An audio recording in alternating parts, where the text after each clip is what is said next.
So yesterday we had learned a wonderful bhajan, a simple bhajan called Hey Amba, right? Shall we sing it once today? All right. Does anyone want to unmute and sing for everyone? Or shall I sing it? I will sing. Okay. Which means you all also have to sing but staying muted.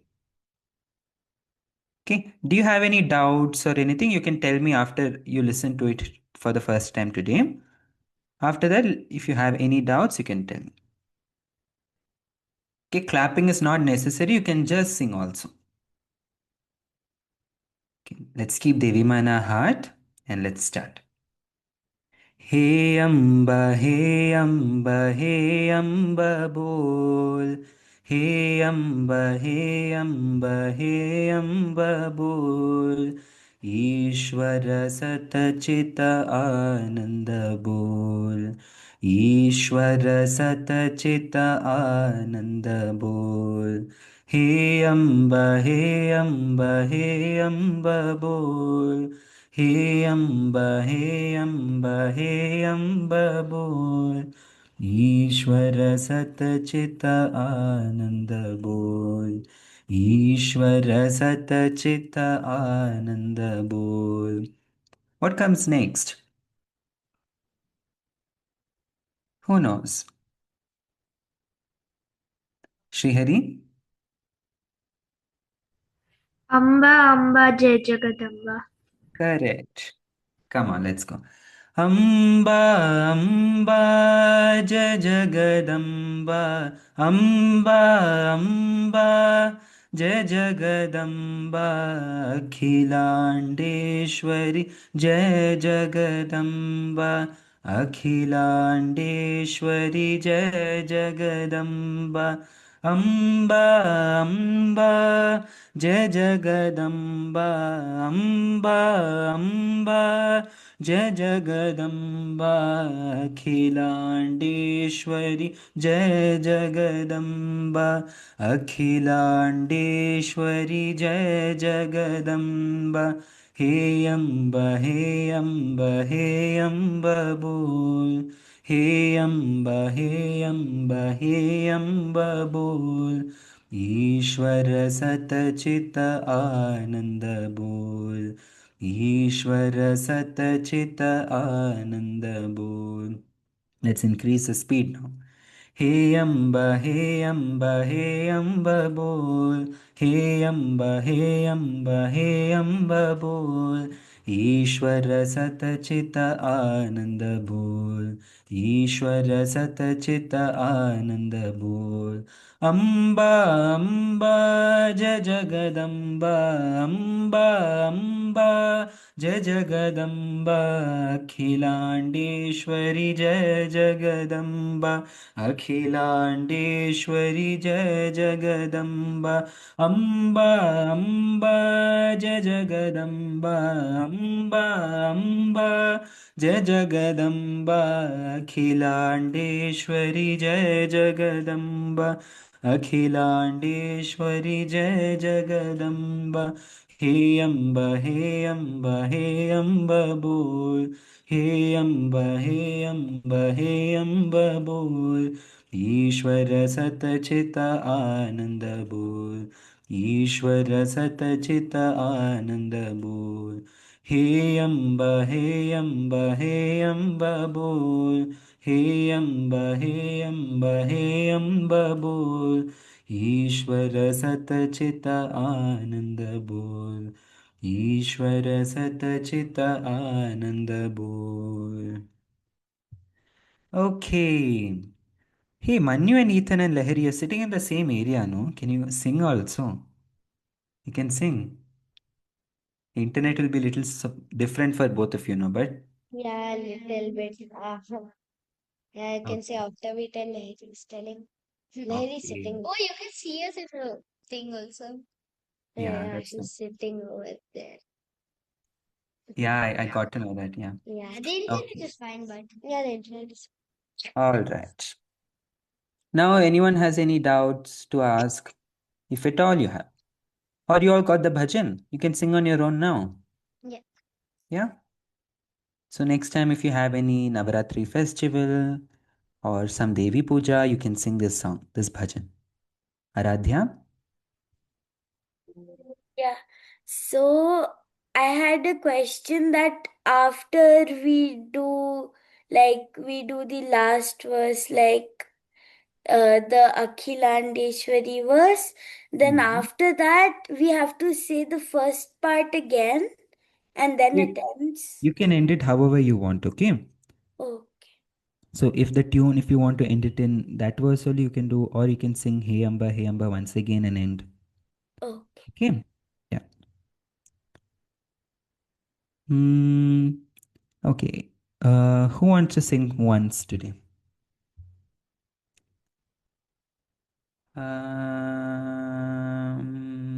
Amuda did yesterday. So Nidhi Sadhana got a little bit chance yesterday. Manu Ethan also did yesterday a little bit. Then who else got? Vishrut also, I think, right? No.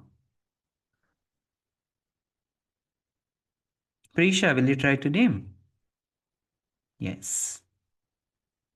Okay, all of us, when Prisha is also singing, we'll also sing in our spaces. Yes, Prisha. Hey Amba. Hey Amba, hey Amba, hey Amba bol. Akhilandeshwari. I don't Ah, remember it properly. you'll repeat after me. Huh. Hey Amba bol. Hey Amba, hey Amba, hey Amba bo. Hey Amba bol. Hey Amba, hey Amba, hey Amba bo. ईश्वर सतचित आनंद बोल. ईश्वर सतचित आनंद भो. ईश्वर सतचित आनंद भो. Correct. For the most bhajans, no, we keep repeating the same lines again and again. Okay, same over here also. So together it'll be like this. Hey Amba bol. Hey Amba bol. ईश्वर सतचित आनंद बोल. ईश्वर सतचित आनंद बोल. Yes, Prisha. Hey Amba. Hey Amba, hey Amba, hey Amba bo. Hey Amba, hey Amba, hey Amba bo. ईश्वर सतचित आनंद भो. ईश्वर सतचित आनंद भो. हे Ah, अम्बा हे अम्बा. Prisha, Yes. very nice you're singing. Only one word, okay? It's not bo, but bowl. Like we tell, no, in Hindi, bowl. Like bolo. Yes. The same word, bowl. Okay. Sing once again. हे अम्बा हे अम्बा हे अम्बा बो. हे अम्बा हे अम्बा हे अम्बा बोल. ईश्वर सतचित आनंद बोल. ईश्वर सतचित आनंद बोल. Very nice. Amba, Amba, Jagadamba. अम्बा अम्बा च जगदम्बा. अम्बा अम्बा च जगदम्बा. Akhilandeshwari Jai Jagadamba. अखिलाण्डेश्वरि जय जगदम्बा. अखिलाण्डेश्वरि जय Jagdamba. Yes. Now together it'll be Amba Amba Jagadamba. Amba Amba Jagadamba. Akhilandeshwari Jai Jagadamba. Akhilandeshwari Jai Jagadamba. अम्बा अम्बा च जगदम्बा. अम्बा अम्बा च जगदम्बा. अखिलाण्डेश्वरि जय जगदम्बा अखिलाण्डेश्वरि जय Jagdamba. Very nice. Now back to the same first one. Hey Amba. हे अम्बा हे अम्बा बोल अखिला sorry Ye- ईश्वर सतचित आनंद बोल. Then you can just, if you want, you can sing it again and again, two, three times. Or you can just say, Ishwara Sat Chit Ananda Bol. Ishwara Sat Chit Ananda Bol. You can end like that. Okay, Prisham? Okay. Yeah, very nice. You want to learn a new bhajan, which probably one Leela Gurukulam children have not learnt before? Yeah? Okay. This is also a Devi Ma's bhajan. Okay, today who wants to repeat after me? Amudha? Okay, unmute yourself. Okay, all of you sing along with Amudha, okay? Ambe Ambike Jagadambike.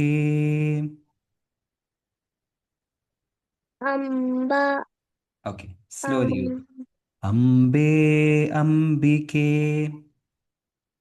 Ambe, Ambike, Very nice. Jagadambike. Jagadambike, Ambe Ambike. Ambe, Ambike, Jagadambike. Jagadambike, Ambe Ambike Jagadambike. Ambe, Ambike, Jagadambike, Huh. Okay, don't make it Ambike. Okay. Ambike so Jagadambike. See? Jagadambike, Yes. Ambe Ambike Jagadambike.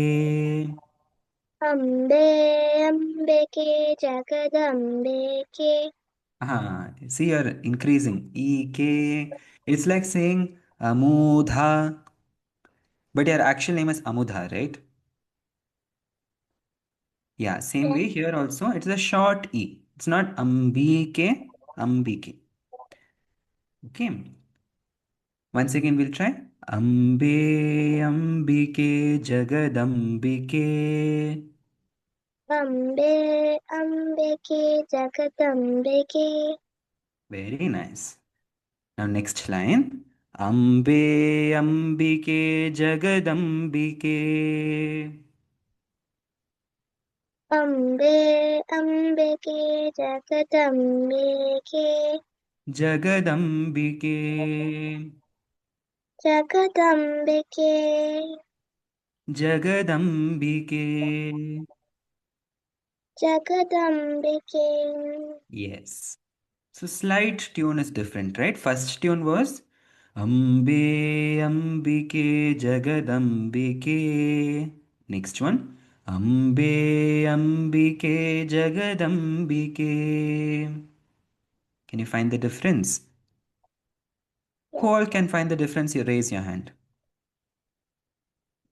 Okay. Who all genuinely can't find the difference? Raise your hand. Who cannot find the difference? You're not able to find the difference. Okay. Okay, everyone can find the difference. It's awesome. Shri Hari, can you unmute? We'll learn the same line once again.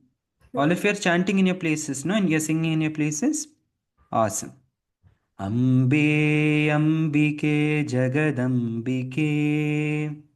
अम्बे अम्बिके जगदम्बिके Ambe Ambike Jagadambike. अम्बे अम्बिके जगदम्बिके Very nice.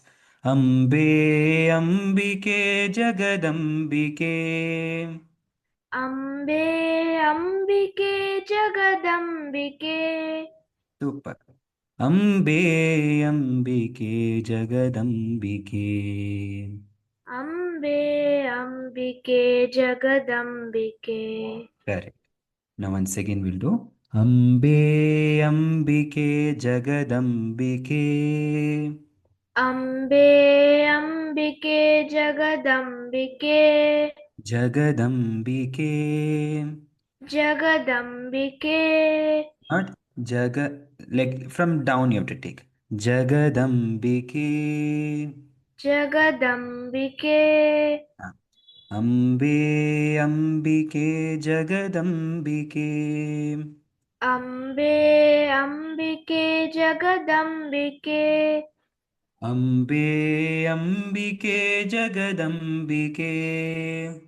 अम्बे अम्बिके जगदम्बिके Ambe Ambike Jagadambike. अम्बे अम्बिके जगदम्बिके Yes. How many lines are these? Can you not count? I'll sing once, okay? Just see how many lines it is. Ambe Ambike Jagadambike. Ambe Ambike Jagadambike. Ambe Ambike Jagadambike. Ambe Ambike Jagadambike. How many? Some are saying four, some are saying five. Okay, four, na? Yes. So very simple. Who found it little hard? You can tell. No, little bit. Okay, Mira, you can unmute. Let's try. Listen. All of you along with Mira. Ambe Ambike Jagadambike. Ambe Ambike Jagadambike. Ambe Ambike Jagadambike. Ambe Ambike Jagadambike. Super. Ambe Ambike Jagadambike. Ambe Ambike Jagadambike. Very nice. Ambe Ambike Jagadambike. Anna, could you repeat once more? Yes. Ambe Ambike Ambe Ambike Jagadambike. Jagadambike. Ambe Ambike Ambe Ambike Jagadambike. Jagadambike. Yes. Ambe Ambike Jagadambike. Ambe Ambike Jagadambike. Ambe Ambike Jagadambike. Ambe Ambike Jagadambike. Ambe Ambike Jagadambike. Ambe Ambike Jagadambike. Ambe Ambike Ambe Ambike Jagadambike. Jagadambike. Got it? Yes. Awesome. Neeraj, will you try? Hmm. Ambe Ambike Jagadambike. Ambe Ambike Jagadambike. Ambe Ambike Jagadambike. Ambe Ambike Jagadambike. No, no. Ambe Ambike Ambe Ambike Jagadambike. Jagadambike. Correct. Ambe Ambike Jagadambike. Ambe Ambike Jagad. Ambike. No, no, no. Little bit high. That was the first sentence. Okay. First sentence was Ambe Ambike Jagadambike. That was the first one. Next one is little different. Ambe Ambike. Say Ambe Ambike. once more. Ambe Ambike. Yes. Jagadambike. Jagadambike. हाँ. Ambe Ambike. Ambe Ambike. Jagadambike. Jagadambike. Now the third one. Ambe Ambike. Ambe Ambike. Jagadambike.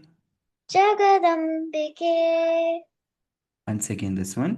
Ambe Ambike. Ambe Ambike. Jagadambike. Jagadambike. Super. Ambe Ambike. Ambe Ambike. Jagadambike. Jagadambike. Once more this one. Ambe Ambike. Ambe Ambike. Jagadambike. Jagadambike. Super. Okay, you can mute yourself. Manu and Ethan, can you try? Ambe Ambike Jagadambike. Ambe Ambike Jagadambike. Ambe Ambike Jagadambike. Ambe Ambike Jagadambike. Ambe Ambike Jagadambike. Ambe Ambike Jagadambike. Okay. Both of you are not singing properly. Okay, one by one we'll do. Manu, you do with me first. Ambe Ambike Jagadambike. Ambe Ambike Jagadambike. हाँ. Ambe Ambike Jagadambike. Ambe Ambike Jagadambike. Ambe Ambike Ambe Ambike Jagadambike. Jagadambike. Ambe Ambike Ambe Ambike Jagadambike.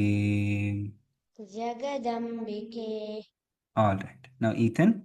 Ambe Ambike Jagadambike. Ambe Ambike Jagadambike. Ambe Ambike Jagadambike.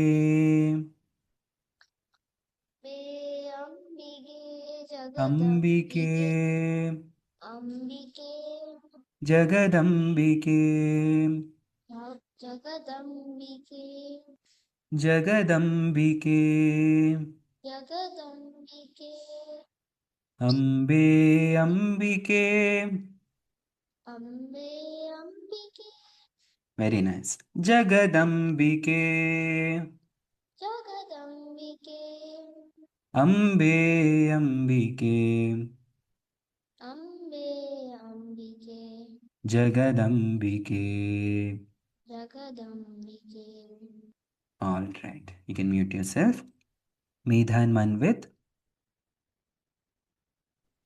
Yes, you can sing together. Let's see if both of you can do it. Ambe Ambike Jagadambike.